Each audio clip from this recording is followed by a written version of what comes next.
یہ جو سارے ان کے سہولت کار اور یہ جو منی لانڈرز اور جو ڈاکو سب اکٹھے ہوئے ہیں، ان کا صرف ایک مقصد ہے کہ یہ انصاف نہ آنے دو۔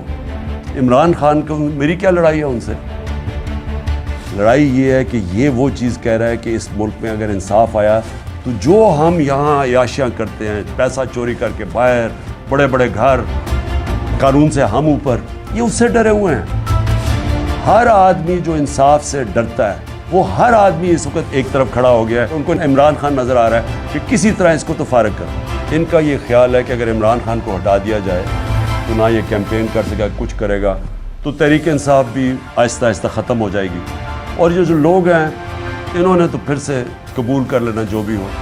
تو اس کے اوپر میری جان بھی خطرے میں ہے اور یہ مجھے جیل میں ڈالنا چاہتے ہیں۔ آپ کو میں صرف یہ کہنا چاہتا ہوں کہ آپ نے یہ فیصلہ کر لینا ہے کہ عمران خان ہو یا نہ ہو، آپ نے اپنی حقیقی آزادی کی جنگ لڑتے رہنا ہے۔ یہ جہاد ہے آپ کے لیے اور اسی میں آپ کا مستقبل ہے۔